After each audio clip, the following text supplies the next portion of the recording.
Good morning, सुप्रभात। कैसे हैं आप सब? चलिए आज फिर हम एक क्वेश्चन लेकर आए हैं सैम्पल पेपर नंबर 2 से क्लास 10th मैथमेटिक्स में। फर्स्ट क्वेश्चन का सेकंड पार्ट कल हमने फर्स्ट क्वेश्चन कर लिया था। आज हम नेक्स्ट क्वेश्चन करेंगे। उम्मीद है फर्स्ट क्वेश्चन आपको समझ आ गया होगा। बहुत इजी था और ये भी बहुत इजी है। इस क्वेश्चन को समझने से पहले कुछ ज़रूरी बातें हैं जो हमने इससे पहले वीडियो में भी आपको बताई। अगर आप इन वीडियोज़ को ध्यान से सुनेंगे, प्रैक्टिस करेंगे तो 100% मार्क्स आपको मिलेंगे। ये मेरा पूरा का पूरा विश्वास है। केवल आप अभ्यास कीजिए, जैसा मैं बताता हूँ वैसा करते रहिएगा। तो चलिए सबसे पहले हम इसे पढ़ते हैं। Find the value of k. Value of k बतानी है। For which the quadratic equation, ये आपकी क्वाड्रेटिक इक्वेशन दे रखी है, has real and equal roots. अब सबसे पहली बात मैं यहाँ बताऊँ कि रूट्स क्या होते हैं। रूट्स होते हैं वैल्यू ऑफ एक्स।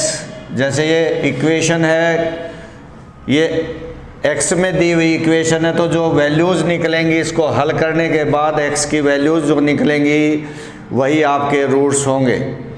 या यूँ कह लीजिए कि वैल्यू ऑफ एक्स जो इस क्वाड्रेटिक इक्वेशन को सेटिस्फाई करेगी वही इसके रूट्स होंगे। और कितने रूट्स होंगे? अब रूट्स कितने होंगे तो हम ये देखें, जैसे ये हमारी इक्वेशन दे रखी है तो इसमें मैक्सिमम पावर, जिसको हम डिग्री कहते हैं, क्या कहते हैं? डिग्री। मैक्सिमम पावर को वो कितनी है? 2 है। तो आपके रूट्स भी कितने हो जाएंगे? 2 हो जाएंगे। मैक्सिमम पावर जितनी होती है या डिग्री जिसको कहते हैं वो उतने ही रूट्स। और अगर ये पॉलिनोमियल है, इक्वेशन नहीं है, तो इन्हीं रूट्स को हम 0 बोल देते हैं। कोई फ़र्क नहीं है, एक ही फार्मूले, एक तरह का ही सॉल्यूशन है। अब नेक्स्ट बात इसने कहा कि has real and equal roots. ये है कि रियल और इक्वल रूट्स होने चाहिए, अर्थात नेचर ऑफ रूट्स कैसी हो उसको हम कैसे पता करेंगे। तो इससे पहले वीडियो में भी मैंने आपको बताया था, आज फिर आपको बता रहा हूँ कि इसके अंदर हमें क्या रूट्स के बारे में जब पता करना होता है तो क्या निकालते हैं? डी को हम कहते हैं डिस्क्रिमिनेंट, शॉर्ट फॉर्म है डी। और इसको निकालने का फार्मूला है b² - 4ac। तो ये b² - 4ac क्या है? देखिए कहाँ से आया ये ABC। आपको मैं बता दूं, standard form of quadratic equation होती है ax² + bx + c = 0। तो देखिए ABC कहाँ पर है? x² के आगे जो लिखा हुआ है a है, नहीं लिखा तो 1 समझे। x के आगे जो लिखा है वो b है और बाद में जो कांस्टेंट वैल्यू है वो c है। तो जब हमारा d जो है, जब हम इस d को निकाल लेंगे, अगर ये आपका d 0 के इक्वल आ जाता है तो जो आपके रूट्स हैं वो रियल भी होंगे और इक्वल भी होंगे। नंबर 2 पे जब ये d 0 से बड़ा आ जाता है, पॉजिटिव वैल्यू, तो जो आपके रूट्स हैं वो रियल भी होंगे और अनइक्वल होंगे। अनइक्वल कह दें, डिस्टिंक्ट कह दें, एक ही बात है। इक्वल रूट्स कह दें, रिपीटेड रूट्स कह दें, एक ही बात है। तीसरे नंबर पे अगर इस d की वैल्यू <0 अर्थात नेगेटिव आ जाए तो नो रूट्स, कोई रूट्स नहीं होते। वहाँ पर आप रूट्स निकाल ही नहीं सकते, रूट होते ही नहीं हैं। तो ये इस प्रकार से हम देखो, या तो इसने इक्वल एंड रियल रूट्स कहा है, यहाँ अनइक्वल रूट्स भी कह सकता था, रिपीटेड रूट कह सकता था इक्वल की बजाय। एक real and repeated roots, real and distinct roots या नो रियल रूट्स। तो ये किसी भी तरह से इस क्वेश्चन को पूछ सकता है, इसमें कंफ्यूज होने की ज़रूरत नहीं है। तो चलिए अब हम आपको इस क्वेश्चन का सॉल्यूशन बताते हैं। तो देखिएगा, सबसे पहले हम जो क्वाड्रेटिक इक्वेशन दी गई है उसे हम लिख लेंगे। तो हमारी क्वाड्रेटिक इक्वेशन क्या है? 3x square plus kx plus 3 is equal to 0। अब k की वैल्यू निकालनी है। जब k की वैल्यू, a की वैल्यू या कोई और लेटर लिखा हुआ हो तो ये समझ लो that is a conditional question. तो what is condition? Real and equal roots, this is the condition. अभी अभी मैंने बताया था कि रियल एंड इक्वल रूट्स के लिए क्या होता है। तो लिखो, as the equation has real and equal roots, तो क्या हो जाएगा? B square is equal to b square minus 4ac is equal to 0, जो अभी अभी मैंने आपको बताया। तो what is b? K. What is a and c? ये भी मैंने अभी बताया। कितना हो गया ये? 36। और 36 को इधर ले जाएंगे राइट हैंड साइड में तो पॉजिटिव हो जाएगा एंड k की वैल्यू आ जाएगी प्लस माइनस 6। तो ये है आपकी k की वैल्यू। ये क्वेश्चन हल हो गया कि k की वैल्यू प्लस 6 और माइनस 6 हो, अगर हम लिख देंगे तो इसके रूट्स जो है रियल हो जाएंगे और इक्वल भी हो जाएंगे। तो उम्मीद है ये क्वेश्चन आपको समझ आ गया होगा। बहुत ही आसान चैप्टर 4 क्वाड्रेटिक इक्वेशन से लिया गया क्वेश्चन। अभी मैं एक क्वेश्चन और आपको समझाने की कोशिश कर रहा हूँ। यह आपका जो क्वेश्चन है जो अब मैं आपको समझाऊंगा, ये 13वें चैप्टर से है, surface areas and volumes, question number 2। तो ये क्या दे रखा है? बहुत इंपॉर्टेंट क्वेश्चंस हैं ये, इनको बहुत ही ध्यान से आप समझें, सीखें। तो क्या लिखा है सेकंड क्वेश्चन में? इसने लिखा है कि 3 cubes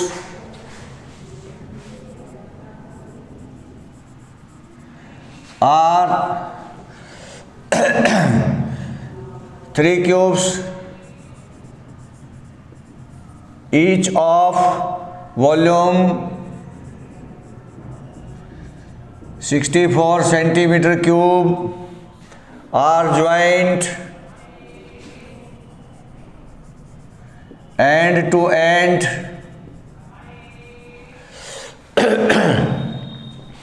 to form a cuboid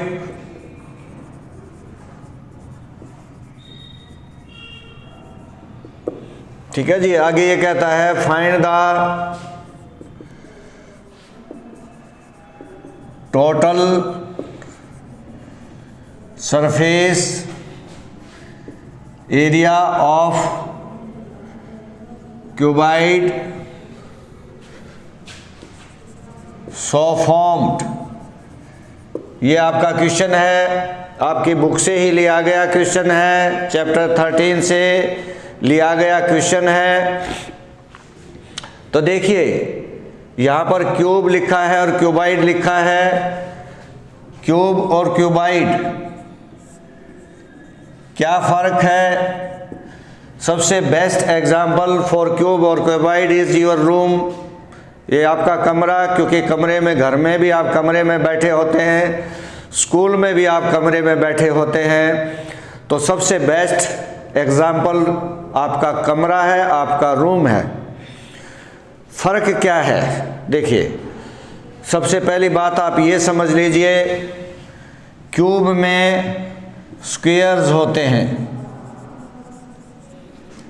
और क्यूबॉइड में रेक्टेंगल्स होती हैं। केवल यही फ़र्क है। क्यूब में स्क्वायर्स का मतलब है लंबाई, चौड़ाई, ऊंचाई, means dimensions, length, breadth and height equal होते हैं, जिनको हम एजेस बोलते हैं। जैसे ये आपका रूम है, ये रूम में क्या है आपका, 4 दीवारें हैं, 1 2 3 और ये पीछे 4। इन 4 दीवारों को हम इसका कर्व्ड सरफेस एरिया या लेटरल सरफेस एरिया कहते हैं, या सम ऑफ एरियाज ऑफ 4 वॉल्स कहते हैं। छत को और फर्श को अगर हम जोड़ दें तो आपका क्या बन जाएगा, टोटल सरफेस एरिया में टोटल आ गया सारा। तो कहने का मतलब यह है कि अगर ये क्यूब है तो इसमें ये 6 स्क्वायर्स हो गए, 4 दीवारें, छत और फर्श, 6 स्क्वायर्स।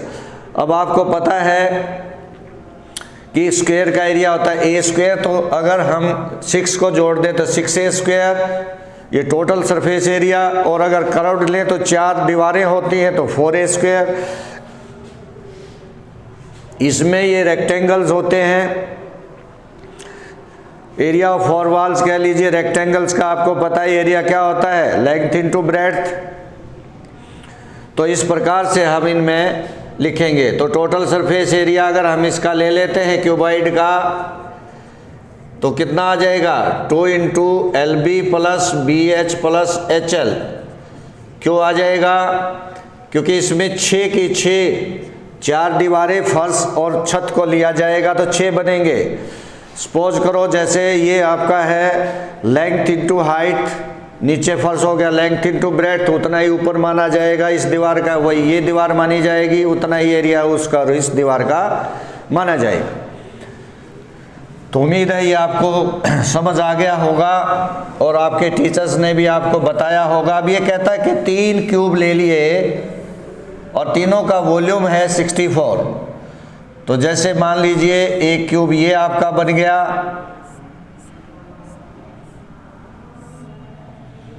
दूसरा क्यूब और इसके अंदर उसने जोड़ दिया, इसी प्रकार से आगे, ठीक है जी। तो इसी प्रकार से फिर एक और आगे जोड़ दिया। तो आपको मैं बताऊं, देखिए इनकी जो इसकी मान लो इसकी साइड है ए, एक साइड इसकी ए, ये भी अंदर की और ऐसे ऐसे ये बनते हैं क्यूब, समझ लीजिएगा ए और इसकी भी ए। तो जो क्यूबॉइड बना उसकी लेंथ आ गई 3a, लेकिन ध्यान रहे उसकी ब्रेड्थ तो a ही होगी और हाइट कितनी होगी, वो भी a होगी। तो जो ये इस प्रकार से क्यूबॉइड बनेगा उसकी केवल लेंथ में फर्क पड़ेगा, क्योंकि 3 क्यूब, एक क्यूब रख दिया, फिर ये दूसरा इसके साथ, फिर ये तीसरा उसके साथ, तीनों मिला के रख दिए। तो पहले की जितनी लेंथ है, दूसरे की लेंथ, तीसरे की लेंथ मिलाकर, तीनों लेंथ को मिलाकर के हम किसका लेंथ बना लेंगे, क्यूबॉइड की। तो अगर मान लो क्यूब की जो एज है या लेंथ है, लेंथ ब्रेड्थ और हाइट सेम होती, इक्वल होती है, तो एज मान लो ए मान ली, तो क्यूबॉइड की 3a हो जाएगी। लेकिन चौड़ाई और ऊंचाई में कोई फर्क थोड़ी पड़ेगा, उनको तो हमने साथ साथ लिखा है, जितना ऊंचे हैं वो सेम रहेंगे, चौड़े जितने उतने सेम रहेंगे। तो इसलिए फर्क पड़ेगा तो केवल लेंथ में पड़ेगा। तो उम्मीद है ये समझ आ गया होगा। तो अब देखिए हम सबसे पहले ये मान लें, इसमें let a be the edge of each cube. तो इसलिए वॉल्यूम ऑफ कितने क्यूब है, एक, तो एक का वॉल्यूम कितना है, 64 है। तो a cube is equal to 64, then a cube is equal to, ये 4 का क्यूब हो गया, तो a इज इक्वल टू 4। तो प्रत्येक की जो क्यूब्स है, प्रत्येक की लेंथ या एज क्या आ गई आपकी, एज उसमें आ गई 4 सेंटीमीटर। अब देखो यहां पर क्या करोगे, अब लेंथ ऑफ क्यूबॉइड, जो क्यूबॉइड बना उसकी लेंथ क्या हो जाएगी, 4 + 4 + 4 12 नहीं हो गई क्या, 3 गुना। और इसकी ब्रेड्थ क्या हो जाएगी, ब्रेड्थ तो 4 ही रहेगी, और हाइट क्या हो जाएगी, हाइट भी 4 ही रहेगी, क्योंकि ब्रेड्थ में चौड़ाई और ऊंचाई में फ़र्क नहीं पड़ता, केवल लेंथ में पड़ेगा। तब इसने क्या कहा है, total surface area of cuboid so formed. तो अभी अभी मैंने बताया था 2 × LB + BH + HL, ये आपका होगा। तो 2L, तो L कितना है, 4 × 4 और 4 × 12, ये आपका आ जाएगा। तो ये कितना हो जाएगा, अब आप इसको जोड़ दीजिए।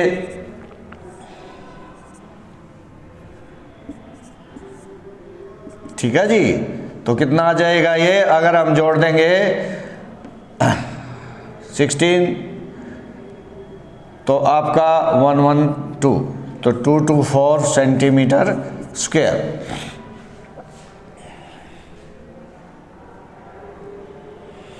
तो उम्मीद है ये आपको समझ आ गया होगा, ये इसका आंसर है। तो आज हमने चैप्टर 4 क्वाड्रेटिक इक्वेशन के बारे में, उसके रूट्स के बारे में, कंडीशनल केस के बारे में, स्टैंडर्ड फॉर्म के बारे में पढ़ा। चैप्टर 13 से हमने क्यूब और क्यूबॉइड के बारे में पढ़ा। इस पर और भी बहुत सारे क्वेश्चंस हैं, उनकी आप प्रैक्टिस कीजिए। खुश रहिए, खाते रहिए, हंसते रहिए, कोरोना में अपना बचाव करते रहिए। Thank you, have a nice day.